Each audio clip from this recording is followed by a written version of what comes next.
अहम खबर से आपको आगाह करें। इस्लामाबाद हाई कोर्ट ने शेख रशीद के खिलाफ आसिफ जरदारी पर इमरान खान की कत्ल की साजिश के एक ही इल्जाम में मुतअद्दिद FIR के इंदराज के खिलाफ दरख्वास्त पर तहरीरी हुक्मनामा जारी कर दिया। बलूचिस्तान और सिंध में शेख रशीद के खिलाफ दर्ज 2 मुकदमों में कार्रवाई रोकने के हुक्म में तौसीह कर दी गई। इस हवाले से मजीद तफसीलात जानते हैं हमारे नुमाइंदे एहसन वाहिद से।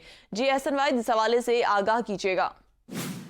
जी बिल्कुल, शेख रशीद के खिलाफ आसिफ जरदारी पर इमरान खान के कत्ल की साजिश के एक ही इल्जाम में मुतअद्दिद FIR के इंदराज के खिलाफ केस का तहरीरी हुक्मनामा जारी हो चुका है, जिसमें बलूचिस्तान और सिंध में शेख रशीद के खिलाफ दर्ज 2 मुकदमों में कार्रवाई रोकने के हुक्म में तुसीह की गई है। और ये तुसीह इस्लामाबाद हाई कोर्ट ने 31 मई तक की है। जस्टिस तारिक महमूद जहांगीरी ने गुज़श्ता समात का 4 सफ़हात पर मुश्तमिल तहरीरी हुक्मनामा जारी कर दिया गया है। हुक्मनामे में कहा गया है कि लसबेला और मॉस्को में दर्ज मुकदमात के हुक्म इम्तना में 31 मई तक तुसीह दी जाती है। शेख रशीद पर इल्जाम है कि बिलावल भुट्टो जरदारी के खिलाफ गलीज और गैर इखलाकी अल्फाज इस्तेमाल किए गए। अदालत की मामनत करें, गलीज और गैर इखलाकी अल्फाज के इस्तेमाल पर कौन सी दफा लगती है?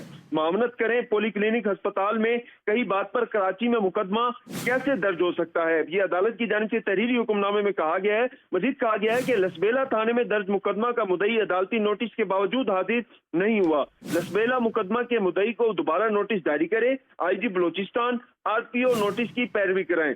तहरीरी हुक्मनामे में मजीद कहा गया कि थाना मॉस्को में दर्ज मुकदमा में पुलिस की जानिब से कोई पेश नहीं हुआ। थाना मॉस्को पुलिस को दोबारा नोटिस जारी किया जाए, IG सिंध RPO नोटिस की पैरवी कराएं। लसबेला पुलिस की जानिब से भी कोई पेश न हुआ, उन्हें भी जो है वो दोबारा नोटिस जारी किया जाए। लसबेला पुलिस को भी IG बलूचिस्तान और RPO नोटिस की पैरवी के लिए कहे।